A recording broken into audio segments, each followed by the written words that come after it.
Identifying where certain business objects are located within a data architecture can be difficult.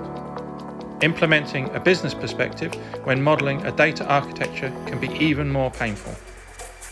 The new business model mapping feature of Accurity's model-driven data warehouse development solution allows business users to track their objects of interest by connecting their business data model with all implementation layers. This enables clear lineage for business and accelerates technical specification and development.